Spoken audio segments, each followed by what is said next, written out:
Hi everyone, आप सभी का स्वागत है। यह है आपका चैनल अग्रेसिव टेक। आज का tech to learn tech to serve है फिंगरप्रिंट सेंसर, जिसने मोबाइल लॉकिंग अनलॉकिंग को बहुत आसान बना दिया है और कई ऐप्स भी इसी सिक्योरिटी का इस्तेमाल कर रही हैं। अगर फिनटेक ऐप्स की बात करें तो फिंगरप्रिंट पासवर्ड हमारे लिए भी एडिड सिक्योरिटी है। पहले के दिनों में पासवर्ड को याद रखना ही बहुत बड़ा झंझट होता था, ऊपर से पासवर्ड फिल करना एक टीडियस काम है। बट फिंगरप्रिंट सेंसर में हमें बस अपनी फिंगर को सेंसर के ऊपर रखना है और इसमें पासवर्ड को याद रखने की ज़रूरत भी नहीं, क्योंकि हमारी फिंगर हमारे साथ ही रहेगी। अब तो फ्लैगशिप मोबाइल से लेकर बजट फ़ोन तक सभी में फिंगरप्रिंट सेंसर आता है और कोई ही ऐसा होगा जो इस फीचर का इस्तेमाल नहीं करता होगा। मुझे तो ये फीचर बहुत पसंद है। आप कौन सा फीचर इस्तेमाल करते हैं और इसमें आपकी क्या राय है, नीचे कमेंट बॉक्स में ज़रूर कमेंट करके बताएं। तो जानते हैं फिंगरप्रिंट सेंसर टेक्नोलॉजी काम कैसे करती है।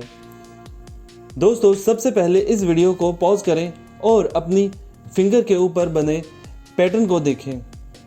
इस पैटर्न की खास बात यही है कि ये किसी भी दो इंसानों का सेम नहीं होता और यही सबसे बड़ा कारण है कि इसे सिक्योरिटी फीचर्स में इस्तेमाल किया जाता है to identify that particular person. आप देखेंगे कि इस पैटर्न में उभरी हुई लाइंस हैं, इन्हें रिजेस बोलते हैं और क्रेस्ट भी बोल सकते हैं, और इन्हीं लाइंस के बीच वाली जगह को बोलते हैं वैली। तो जब हम अपनी फिंगर सेंसर के ऊपर लगाते हैं तब सेंसर एक्टिवेट हो जाता है और वो इन्हीं पैटर्न को डिटेक्ट करता है। फिर सॉफ्टवेयर डिटेक्टेड सिग्नल को एनालाइज करता है और उसी पैटर्न की हूबहू नकल तैयार करता है। अगर तो ये प्रोसेस पहली बार हुआ है तो वो इस कॉपी को अपने हार्डवेयर में स्टोर कर लेता है और नेक्स्ट टाइम फिंगर टच करने से वो दोबारा उस पैटर्न की कॉपी बनाता है, पर इस बार वो इस कॉपी को स्टोर्ड पैटर्न से मैच करता है और इसी बेस पर वो डिसाइड करता है हमारी आइडेंटिटी। तो दोस्तों, यहाँ सबसे ज़्यादा ध्यान देने वाली बात है इस डाटा को स्टोर कहाँ किया जाता है। एप्पल और क्वालकॉम तो अपने एसओसी में ही, जिसे हम सिस्टम ऑन चिप कहते हैं, उसी में ही अलग से मेमोरी प्रोवाइड करते हैं जिसमें सिर्फ और सिर्फ यही डाटा रखा जाता है, और एप्पल तो अपनी out of the box security के लिए भी जाना जाता है। तो अगर आपका डाटा कहीं बाहर स्टोर किया जाता है तो वो सिक्योर नहीं है। दोस्तों, एक बार जब सेंसर हमारा फिंगरप्रिंट डाटा स्टोर कर लेता है, उसके बाद हम देखते हैं कि कई बार तो हमें अपनी पूरी फिंगर भी टच करने की ज़रूरत नहीं पड़ती और हमारा पैटर्न मैच हो जाता है। तो ऐसा कैसे? इसके लिए हमें समझना पड़ेगा फिंगरप्रिंट पैटर्न को। ये पैटर्न 3 तरह का होता है: arch pattern, wall pattern, loop pattern. Arch में रिजेस एक तरफ से फिंगर में एंटर होती हैं और सेंटर में हाई पॉइंट तक जाती हैं और फिर नीचे आते हुए एग्जिट करती हैं। लूप में रिजेस एक ही तरफ से एंटर और एग्जिट करती हैं और वर्ड में रिजेस सर्कुलर पैटर्न बनाती हैं।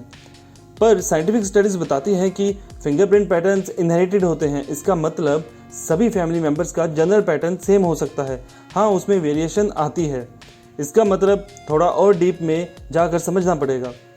इन पैटर्न के अलावा हर फिंगरप्रिंट के कुछ खास फीचर्स होते हैं जो इसे और यूनिक बनाते हैं, दैट आर कॉल्ड माइन्यूशिया। अगर हम ध्यान से देखेंगे तो पाएंगे कि कुछ रिजेस रास्ते में ही ख़त्म हो जाती हैं, वो पूरा रास्ता ट्रैवल नहीं करती। इस फीचर को बोलते हैं रिज एंडिंग। कुछ रिजेस ऐसी होती हैं जो 2 में डिवाइड हो जाती हैं, इसको बोलते हैं बाइफर्केशन। इसके अलावा एक फीचर होता है आइलैंड और डॉट। इसमें सभी पैरेलल लाइंस के बीच एक छोटी सी लाइन होती है, जैसा आप देख सकते हैं। इसी तरह कुछ रिजेस होती हैं जो पहले बाइफर्केट हो जाती हैं, यानी 2 पार्ट में डिवाइड हो जाती हैं और आगे चलकर दोबारा मिल जाती हैं। इसको बोलते हैं रिज एनक्लोजर और लेक। और भी कई फीचर्स होते हैं, जैसे 2 रिजेस आगे जाकर मिल जाती हैं जिससे सिंगल रिज बन जाती है, इसको बोलते हैं डेल्टा। ये वाई की शेप में होती है। स्पर, ब्रिज, कोर ये भी रिज फीचर के एग्जाम्पल हैं। तो किसी भी फिंगरप्रिंट में ये सभी की एलिमेंट्स होते हैं: फीचर, शेप, साइज, पैटर्न। तो जब भी हम अपनी फिंगर सेंसर पर टच करते हैं तो वो उस हिस्से का जल्दी से एक मैप बना लेता है और फिर एल्गोरिथम इसके की एलिमेंट्स को मैच करता है स्टोर्ड इमेज से। इस प्रोसेस की खास बात यह भी है कि इसमें एनालिसिस में लगने वाला टाइम बहुत कम हो जाता है, क्योंकि पूरी इमेज को अगर पॉइंट टू पॉइंट एनालाइज करेंगे तो प्रोसेसिंग टाइम भी बढ़ जाएगा, जो काफ़ी एनोइंग भी होगा। अब बात करते हैं सेंसर की टेक्नोलॉजी के बारे में। फिंगरप्रिंट सेंसर 3 तरह के होते हैं: optical fingerprint sensor, capacitive fingerprint sensor, ultrasound fingerprint sensor. दोस्तों, ये टेक्नोलॉजीज नई नहीं हैं, बल्कि इनका इस्तेमाल अलग तरीके से किया गया है। इन तीनों में से जो सबसे ज़्यादा इस्तेमाल होता है वो है कैपेसिटिव फिंगरप्रिंट सेंसर। तो सबसे पहले इसी के बारे में जानते हैं। दोस्तों, कैपेसिटिव है तो मतलब इसमें कैपेसिटर डिवाइस लगा है। कैपेसिटर वो डिवाइस होता है जिसे अगर करंट दे तो वो चार्ज स्टोर करता है। ये काफ़ी जगह इस्तेमाल होता है, फ़ैन में लगा होता है। यहाँ तक कि आज जो हम इतनी स्मूथ टच स्क्रीन को यूज़ करते हैं उसका कारण भी यही डिवाइस है। ये कितना चार्ज स्टोर करेगा ये डिपेंड करता है कैपेसिटर के साइज़, शेप और जियोमेट्री पर, और चार्ज स्टोर करने की कैपेसिटी को बोलते हैं कैपेसिटेंस। अब कैपेसिटर की प्लेट्स एम्बेडेड होती हैं इंसुलेशन लेयर में, जहां हम अपनी फिंगर रखते हैं। ये प्लेट्स कंडक्टिव मटेरियल की बनी होती हैं। दोस्तों, इन प्लेट्स का साइज़ हमारी एक रिज की विड्थ के कंपैरिजन में बहुत छोटा होता है, और नीचे ये प्लेट्स कनेक्टेड होती हैं ओपैम्प सर्किट के साथ through feedback loop. Op-amp is operational amplifier, it's a type of amplifier. ये कैपेसिटर में थोड़े से चेंज को भी डिटेक्ट कर लेता है और फिर उसे एम्पलीफाई कर देता है, जिससे after losses in signals if any, उन सिग्नल्स को प्रोसेस करना इजी हो जाता है। इस पूरे अरेंजमेंट को बोलते हैं एक सेल। ऐसे ही कई छोटे छोटे सेल पूरे सेंसर में लगे होते हैं। जितने ज़्यादा सेल होंगे उतनी ही ज़्यादा एक्यूरेसी मिलेगी। अब जब हम अपनी फिंगर सेंसर के ऊपर रखते हैं तो फिंगर भी एक कंडक्टिंग प्लेट की तरह काम करती है, जिस कारण कैपेसिटर की चार्ज स्टोर करने की कैपेसिटी पर अफेक्ट पड़ता है, यानी उसकी कैपेसिटेंस चेंज हो जाती है और यहीं सारा खेल शुरू हो जाता है। जो रिजिस होती हैं वो तो सेंसर के साथ कम्प्लीटली टच कर जाती हैं, बट वैलीज और सेंसर के बीच एयर पॉकेट बन जाता है। तो इसका मतलब फिंगर रिजिस अलग कैपेसिटेंस शो करेंगी एंड फिंगर वैलीज अलग कैपेसिटेंस शो करेंगी, और इसका इम्पैक्ट दिखेगा उस पर्टिकुलर सेल की आउटपुट वोल्टेज पर। अब स्कैनर प्रोसेसर, जहां ये सब सिग्नल प्रोसेस हो रहे हैं, वो डिटरमाइन करेगा कि ये आउटपुट वोल्टेज रिज का करेक्टर है या वैली का, और वो इसी कैलकुलेशन के बेस पर एक मैप तैयार करेगा जो हमारा फिंगरप्रिंट होगा।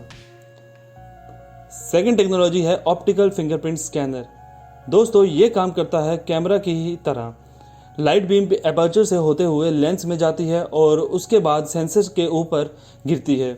इस सेंसर के ऊपर लगे होते हैं फोटो सेंसिटिव डायोड्स, जिन्हें फोटोसाइट्स बोलते हैं, और ये इमेज कैप्चर कर लेते हैं। और ऑप्टिकल फिंगरप्रिंट स्कैनर भी ऐसे ही काम करता है, बस इसमें लाइट सोर्स इसके अंदर ही स्कैनर में एम्बेडेड होता है। इसे कहते हैं लाइट एमिटिंग डायोड, LED। जब फिंगर इस सेंसर के ऊपर रखते हैं तब LED लाइट एमिट करता है। ये लाइट फिंगर से रिफ्लेक्ट होने के बाद इमेज सेंसर में जाती है, जहां वो एनालॉग इलेक्ट्रिकल सिग्नल में कन्वर्ट हो जाती है।